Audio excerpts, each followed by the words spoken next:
축원합니다. 오늘 말씀을 보면 너는 거짓된 풍설을 퍼뜨리지 마라. 이 거짓된 풍설이라고 하는 게 쉐마 샤웨라는 히브리어 단어인데 그 뜻이 이제 근거 없는 소문, 유언비어 이런 걸 얘기해요. 이런 것들은 사실 다른 사람에 대한 비방뿐 아니라 이 사회의 사회적인 신뢰를 잃어버리게 만듭니다. 그래서 유언비어나 근거 없는 소문, 흔히 말하는 가짜 뉴스 이런 것들이 지금 오늘날 사회에 갑자기 너무 많아진 것 같아요. 그러니까 사회가 신뢰를 잃어요. 서로 막 나뉘어져서 신뢰가 없어요. 누가 이쪽에서 얘기하면 거짓말이라고 그러고 이쪽에서 얘기하면 이쪽에서는 거짓말이라고 그러고 막 그래요. 그러니까 하나님은 이미 이렇게 얼마나 심각한 문제를 일으키신지를 알고 공동체 속에서 이런 거짓된 풍설, 근거 없는 소문, 유언비어 이런 걸 퍼뜨리는 것에 대해서 아주 중대한 범죄로 하나님께서 여기셨다는 거예요. 이것이 얼마나 나쁜 죄악이냐면 이제 다음에 나오는 말씀과도 연관이 있기 때문인데 악인과 연합하여 위증하는 증인이 되지 말며 이걸 얘기하면 이런 뜻이에요. 나쁜 일에 대한 증인이 되기 위해서 사악한 사람과 너의 손을 잡아서는 안 된다. 이 뜻이에요. 이 증인은 옳은 증인이 아니라 나쁜 일에 대해서 증인하는 거예요. 10계명 제9계명에 보면 하나님께서 뭐라고 말씀하셨느냐? 내 이웃에 대하여 거짓 증거하지 마라. 그러니까 오늘 이 1절은 하나님께서 주신 그 9계명을 어기는 죄예요. 이웃에 대해서 거짓 증거를 하는 거예요. 거짓 증인, 위증이라고 하는 것은 이 단순히 거짓으로 증언하는 그 심각한 정도를 넘어섭니다. 남을 함정에 빠뜨리기 위한 목적이 있기 때문에 심각한 결과를 가지고 와요. 이게 악의적인 거예요. 너무너무 악의적인 거예요. 거짓 증인은 그 대상이 되는 사람에게 아주 심각한 타격을 주는 거예요. 거짓이라는 것은. 그러니까 거기에서 헤어나오기 어려운 곤경에 처하게 되는 거예요. 그 거짓의 대상이 되는 사람은 너무너무 어려워지는 거예요. 그래서 아까도 말씀드렸지만 이 거짓된 풍설, 유언비어, 가짜 뉴스 이런 거는 개인만 해치는 것이 아니에요. 이게 반복이 되면 사회 전반에 걸쳐 불신이 풍조되는 거예요. 불신이 다 불신이에요. 이런 것들이 만연하면. 그러면 결국은 이 사회가 성도리째 무너집니다. 하나님은 하나님의 거룩한 공동체가 무너지는 것을 절대 원치 않으십니다. 하나님이 지어놓은 이 세상이 하나님의 뜻대로 살아가기를 원하는데 이 모든 거짓들이 난무하면서 모든 것이 무너지고 성도리째 깨지는 겁니다. 거짓을 말하는 사람이 있는 모임은 반드시 깨지게 되어 있습니다. 몇 명이 모여있는데 거기에서 거짓을 자꾸 일삼으면 그 모임은 깨집니다. 왜냐하면 구성원 간의 관계가 금이 갑니다. 신뢰가 사라집니다. 사탄은 지금도 우리에게 이런 거짓말을 계속합니다. 하나님만이 전부가 아니야 라고 자꾸 우리에게 거짓말합니다. 아니 뭐가 하나님만이 전부야. 네 눈이 보이는 것을 봐. 네 눈에 보이는 게 좋은 것 아니야? 네 눈이 보이는 그 보이는 게 전부가 아니겠어? 보이지 않는데 그 뭘 믿어? 이러면서 사탄은 계속해서 우리에게 거짓말을 합니다. 그리고 하나님의 자리를 차지할 수 있는 것이 있다라고 우리를 속입니다. 하나님의 자리를 차지할 수 있는 게 있어. 이 오늘날 대표적인 게 뭐예요? 물질이에요. 돈. 야, 그 돈이 하나님 자리 차지할 수 있지. 돈이 최고 아니야? 뭐 이러면서 이제 사탄은 우리 자꾸 속입니다. 우리를 속여요. 그래서 결국 하나님으로부터 우리를 멀어지게 만듭니다. 에덴 동산에서 아담과 하와가 뱀에게 들어간 사탄의 이 거짓된 풍설에 넘어가지 않습니까? 거짓된 풍설을 듣습니다. 뭐라고 그럽니까? 야, 하나님이 정말 선악과 따먹지 말라고 했어? 에이, 아닐걸. 그거 먹으면 하나님처럼 눈이 밝아져서 선과 악을 구별할 줄 아는 능력이 생기니까 하지 말라 했을 거 아니야. 에이, 먹어도 돼, 먹어봐. 막 그렇게 유혹을 합니다. 거짓말을 합니다. 괜찮다고 합니다. 하나님은 안 된다고 했는데 사탄은 괜찮다고 얘기합니다. 거짓말을 합니다. 사람은 아무리 애쓰고 노력하고 투자해도 하나님처럼 될 수가 없습니다. 어떻게 우리가 투자하고 아무리 우리가 신앙의 깊이를 아무리 깊이 가져도 하나님처럼 될 수가 없습니다. 아담과 하와도 이 사실을 잘 압니다. 잘 알죠. 그러나 사탄은 허망하고 악한 말로 거짓말을 합니다. 결국 사탄의 거짓된 풍설에 아담과 하와는 하나님께서 먹지를 하려고 한 그 선악과를 따먹고 맙니다. 그들은 어떻게 됐습니까? 에덴 동산에서 쫓겨났습니다. 그 좋은 에덴 동산에서 그들은 쫓겨났습니다. 거짓된 풍설은 사람이든 공동체이든 이 사회이든 누릴 수 있는 가장 좋은 것을 빼앗아갑니다. 내가 거짓된 풍설을 퍼뜨려서 악을 만들지 말아야 됩니다. 거짓된 풍설에 내가 귀를 기울여서 그것에 빠져들어서도 안 됩니다. 내가 거짓된 풍설에 근원이 되어서도 안 되고 거짓된 풍설을 내가 들어서 거기에 빠져들어가도 안 됩니다. 오늘날 이 거짓된 풍설이 너무나 많아서 나의 판단을 흐리게 만듭니다. 막 흐리게 만듭니다. 하지만 하나님께서 주시는 지혜로 늘 총명하게 간절히 바랍니다. 분별할 줄 아는 지혜가 있기를 간절히 바랍니다. 나의 입과 마음과 생각을 잘 다스려야 됩니다. 내가 거짓된 풍설을 퍼뜨리는 잘못을 저지르지 말아야 되는 겁니다. 그것에 내가 넘어가지 말아야 되는 겁니다. 그러니 여러분 하나님께 기도할 때 지혜를 달라고 기도하십시오.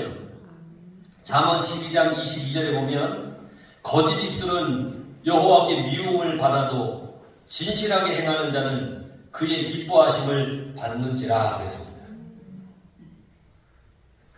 2절에 보면 다수를 따라 악을 행하지 말며 그랬죠. 사람이 살아가는 이 사회 속에서는 이 다수라고 하는 이름으로 행해지는 악들이 많습니다. 다수. 실제로 사람들은 많은 사람들이 그걸 행하기 때문에 이게 악이 아니라고 생각하고 부지중에 악을 행하는 경우가 너무 많습니다. 모두가 다 그걸 하니까 아니 나도 해도 되겠지. 근데 그게 악한 거예요. 아 모두가 하는데 뭐 이러면서 부지중에 나도 악을 행한다는 말입니다. 모세가 지금 시내산에서 하나님으로부터 계명을 받고 있습니다. 40일 밤낮으로 금식하며 하나님이 주시는 계명을 받고 있는 그 동안에 이스라엘 백성들이 시내산 아래에서 무엇을 하고 있었느냐면 아론에게 금송아지를 좀 만들어 달라고 했어요. 왜냐하면 모세가 내려올지 않아요. 불안해요. 그래서 그들이 400년 동안 종살이 하면서 늘 절했던 금송아지, 애국 땅에서 바알을 숭배했던 그 습성이 다시금 슬금슬금 올라와서 우상을 만들어 달라고, 금송아지를 만들어 달라고 그럽니다. 백성 다수가 그걸 해달라는 겁니다. 그러니까 그게 맞는 줄 알고 대부분의 사람들이 금송아지 앞에 머리를 조아립니다. 악을 해놓습니다. 예전에도 했으니까 괜찮겠지? 이러면서 악을 해놓는단 말입니다. 우리가 흔히 하는 말 중에 민심이 천심이다 이런 말이 있잖아요. 민심이 천심이다. 뭐 일반적으로 많은 사람들의 뜻과 생각이 옳다라고 하는 그런 의미에 있었습니다. 그러나 하나님의 자녀인 우리는 다수의 사람들 생각보다 하나님의 뜻을 마음속에 새기고 나의 행동의 기준으로 삼아야 됩니다.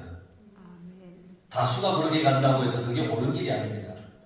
그게 하나님의 뜻과 맞냐 맞지 않느냐 그걸 우리가 기준 삼아야 된다는 겁니다. 다수의 사람들은 뭐라고 했는지 아십니까?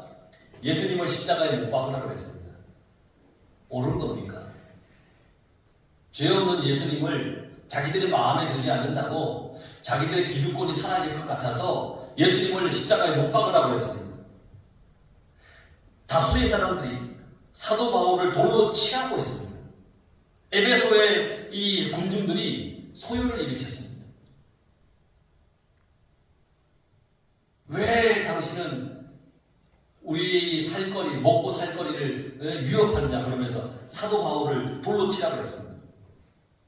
자기들이 무엇을 위해 모여 있는지, 자신들이 하는 일이 옳은 건지 그른 건지도 모른 채 모두가 하니까 와 하고 그렇게 따라가고 행해야 한다는 겁니다.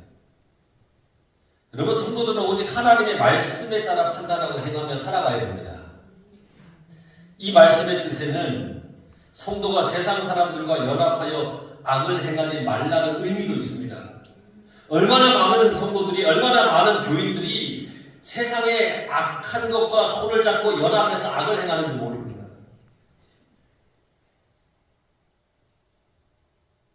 이스라엘 백성들은 하나님을 등지고 이방신을 섬기는 모압 여인들과 행음을 하다가 하루에 24,000명이나 죽음을 당했습니다.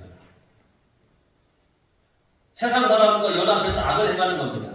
그들이 섬기는 신에게 절을 하고 이방 여인들과 행음을 하는 겁니다. 그러니 여러분, 우리는 늘 하나님의 말씀 따라, 하나님의 은혜에 따라, 하나님의 말씀이 기준이 되어서 그 기준을 따라 행하며 살아가는 그런 성도가 되어야 합니다. 그렇게 살아가시길 바랍니다. 그리고 3절에 보면 가난한 자의 송사라고 해서 편벽되이 두둔하지 말라고 했습니다. 편벽되이 두둔하지 마라. 이 편벽되다라고 하는 것은 한쪽으로 치우쳐서 공평하지 못하다는 겁니다. 이게 편벽됐다는 겁니다. 여러분, 보통 힘이 있고 부유한 자가 재판에서 유리한 경우를 많이 보게 됩니다. 그렇죠? 요즘도 그럽니다. 힘 있고 돈 많은 사람들이 유명한 변호사들을, 아주 큰 실력 있는 변호사들을 사서 변호를 맡겨서 재판에서 유리하게 자기들을 이끌어가는 경우들을 많이 봅니다. 가난하고 힘이 없는 사람을 업신여기는 경향이 크기 때문입니다. 이 세상이 그렇다고 해서 믿음의 사람들인 우리도 그러해서는 안 됩니다. 하나님은 공의로운 분이십니다. 공의롭다는 게 공평하고 의롭다는 겁니다. 여러분, 공의의 하나님 그러는데 그냥 입버릇처럼 공의의 하나님 하지 마십시오. 그 공의가 뭔지를 우리는 분명히 기억하고 이게 하나님께 고백을 해야 됩니다. 하나님은 공평하시고 의로우신 분이십니다. 물질이 있고 없고에 따라서, 지위가 높고 낮음에 따라서, 학식이 많고 적음에 따라서 유리하게 봐주고 불리하게 처분해서는 안 된다는 겁니다. 그렇게 사람을 대우해서도 안 된다는 겁니다. 근데 우리는 그럴 때가 너무너무 많지 않습니까? 깨끗하게 입은 사람은 내 집에 들리고 싶지만 너저분한 사람은 들리고 싶습니까? 평가를 한다는 얘기입니다. 들리고 안 들리는 문제가 아니라 평가를 한다는 겁니다. 오히려 하나님은 어떤 분이냐면 고아와 과부와 나그네처럼 힘이 없고 외로운 사람들의 보호자가 되시는 분이 하나님이셨습니다. 힘이 없고 약한 자들에게 분리하도록 대충 얼버무려서는 안 된다는 겁니다. 나 몰라라 해서도 안 된다는 겁니다. 우리는 오직 하나님의 말씀과 그 뜻을 따라서 뭐든지 결정하며 살아야 돼요. 그렇게 하면 나도 살고 공동체도 살고 교회도 살고 이 사회도 사는 겁니다.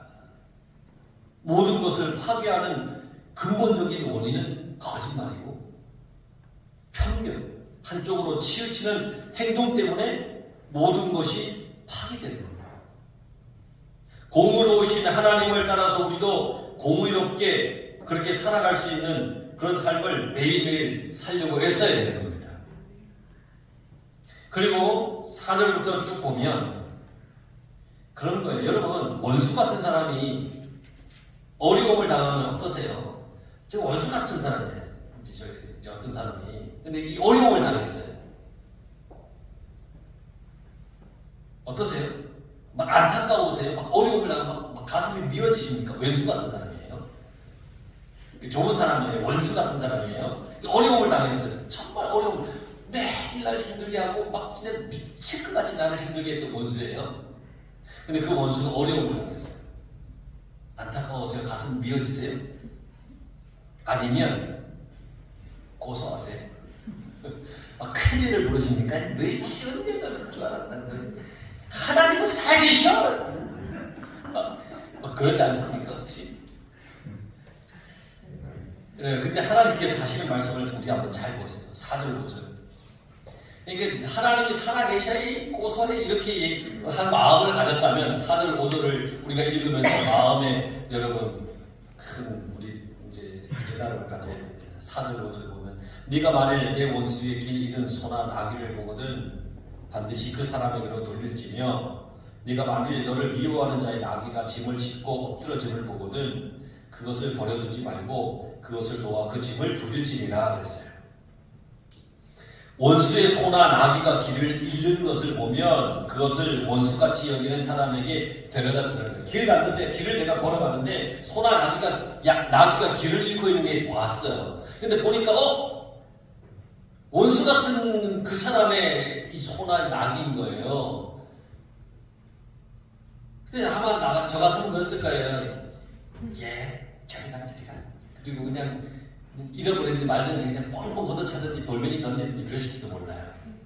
그런데 오늘 성경이 뭐라 했냐면 그걸 데려다가 그 원수같이 여기는 사람에게 데려다 주라는 거예요. 가져다 주라는 거예요. 야야야 네 소 나귀가 길을 잃고 있는 거 내가 데리고 왔어 하면서 갖다 주라는 거예요. 그 원수 같은 사람이라도 그 짐승이 길을 잃어 죽든지 말든지 그냥 모른 척 하지 말라는 거예요. 내가 미워하는 사람의 나귀가 짐을 너무 많이 싣고 이렇게 가고 있어요. 그러니까 너무 많이 실어서 나귀가 칵 넘어지는 거예요. 그러면 에이구 맨날 욕심부를 아이고 얘가 이렇게 하지 말고 가서 그 짐을 나귀와 같이 이렇게 세워져서 다시금 갈 수 있도록 도와주라는 거예요. 가서 어떠세요 여러분? 절대로 하고 싶지 않은 일이죠. 그런데 하나님께서 그렇게 하라고 하시네요. 왜 그렇게 말씀하셨을까? 왜 내 마음도 모르고 하나님 그렇게 하라고 하셨을까? 에이 내 마음은 저 왼수 같은 놈의 낙이나 소나 그냥 뒤지든지 말든지 그냥 그랬으면 좋겠고 깨끗하게 넘어졌으면 이렇게 세우든지 말든지 알아서 하든지 했으면 좋겠는데 하나님은 가서 도우라는 거예요. 우리가 사는 사회, 이 공동체, 이 마을을 살기 좋은 곳으로 만들 수 있는 방법이 뭐냐? 이 사랑의 실천이라는 거예요. 원수나 평소에 미워하는 사람이 곤경에 빠진 것을 보고도 모른 척 지나간다면 그 사람은 어떤 마음을 품을까요? 아마도 자신의 잘잘못을 따지기 전에 내가 평소에 잘못했으니까 저 사람이 저렇게 하는구나 라고 이렇게 깨닫기 전에 다른 미움과 복수심을 품을 거예요. 야 내가 어려움을 당했는데 저놈이 그냥 보고도 그냥 지나가네. 그 원수지간이었다는 것을 생각도 안 하는 거예요. 사람의 마음은. 그리고 나서 복수할 기회를 노릴 거예요. 두고 말하는 거. 반면에 원수나 미워하는 사람이 곤경에 빠졌을 때 도와주면 그 사람도 자기의 잘잘못을 떠나서 도움에 대해서 보답할 기회를 갖게 될 거라는 거예요. 아유야 내가 어려울 때 저렇게 돕는구나. 그걸 집에 가서 생각할 거 아니에요. 야 저희는 나를 원수같이 생각할 텐데 왜 이렇게 도와주지? 나도 다음에 어려운 처음은 도와줘야겠다. 뭐 이런 마음을 품을 거라는 거예요. 결국 서로의 관계가 개선이 되어서 다시 좋은 관계를 맺게 될 거라는 거죠. 하나님의 뜻하시는 거예요. 이런 점에서 평화를 만드는 것은 어떤 강압적인 힘이나 무서운 법과 형벌이 아니라 사랑의 실천이라는 겁니다. 다윗은 하나님의 마음에 합한 사람이었죠. 물론 그에게도 인간적인 연약함이 있어서 하나님 앞에 죄를 범하기도 했습니다. 그럼에도 불구하고 하나님께서 그를 높이 평가하시는 것은, 다윗을 높이 평가한 것은 자기를 대적하며 죽이려고 했던 사울까지도 용서하는 마음을 품었기 때문이었다는 겁니다. 사울은 하나님의 기름 부은 자로서 이스라엘의 초대 왕이었습니다. 하지만 백성들이 사울은 천천히요 다윗은 만만히요 하면서 외쳤어요. 그러니까 사울의 마음이 기분이 나쁜 거예요. 열이 확 받은 거예요. 야 내가 왕인데 나는 천천히고 저거는 내 신한데 쟤는 만만이라고? 나는 1000밖에 안 되고 쟤는 10,000씩이나 된다고? 그러면 내가 어떻게 해야 될까? 아, 내가 더 열심히 하나님 앞에 이게 아니라 저놈을 죽여야지 내가 안 되겠다 이런 마음을 부는 거예요, 사울이. 그래서 다윗을 죽이려고 했어요. 질투심 때문에. 다윗이 특별히 잘못한 것도 없어요. 근데 그 질투심 때문에 다윗을 죽이려고 했습니다. 그래서 다윗은 사울에게 쫓기는 신세가 된 거예요. 그런데 사울에게 쫓기는 신세가 되었지만 다윗은 사울을 원수로 여기지 않았습니다. 그렇기 때문에 자기를 죽이려고 했던 사울이었지만 다윗은 사울을 죽일 수 있는 절호의 기회가 2번씩이나 있었어요. 그러나 절대 다윗은 사울을 해하지 않았어요. 왜냐? 하나님께 기름 부음 받은 사람인데 그가 악할지라도 하나님께 기름 부음 받은 그를 내가 함부로 해할 수 없다 라고 하는 마음을 가졌어요. 용서의 마음을 품었기 때문이라는 거예요. 품었다는 거예요. 하나님께서는 원수를 이웃으로 대해야 하며 공경에 빠진 원수를 도우라 그렇게 말씀하셨습니다. 이것은 예수님께서 산상수훈에서 원수를 사랑하고 그를 위해 기도하라고 하는 사랑의 교훈과 똑같습니다. 이 말씀을 행하는 것이 나에게는 무리일 수도 있습니다. 공감합니다. 저도 잘 못합니다. 쉽지 않습니다. 원수 같은 사람이 앞에 있으면 그가 어려움을 당하면 고소하다는 생각이 먼저 듭니다. 사실 그렇습니다. 그러나 다는 할 수 없지만 그래서 하나님의 도움을 구하며 해야 됩니다. 나는 못하지만 내 힘으로는 못하지만 내 인간적 감정 가지고는 할 수 없지만 하나님께 도움을 구하며 해야 되는 겁니다. 사실 우리도 하나님과 원수 아니었습니까? 죄인이었습니다. 죄의 종이었습니다. 하나님을 대적했습니다. 그런데 하나님은 어떻게 했죠? 나를 용서해 주셨습니다. 나를 받아주셨습니다.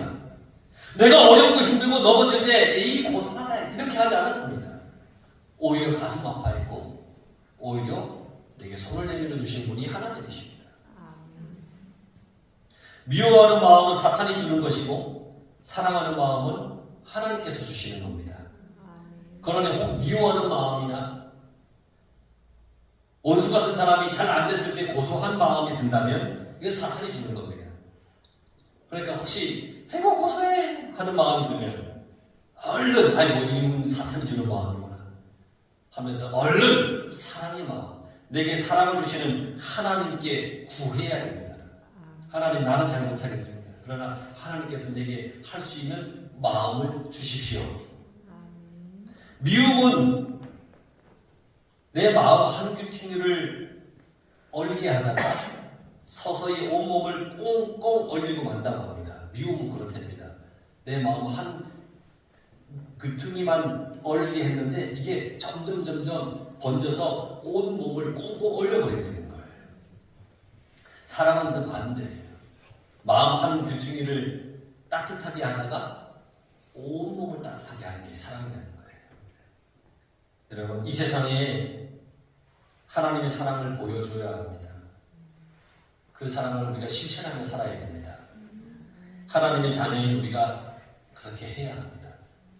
여러분 내 힘으로는 할 수 없지만 하나님께서 도와주시면 할 수 있으니 늘 하나님께 구하고 또 구해서 거짓의 인생을 살아가는 것이 아니라 거짓말하는 인생으로 살아가는 것이 아니라 사랑하며 살아가는 그러한 여러분들의 삶이 다 되길 간절히 축원합니다.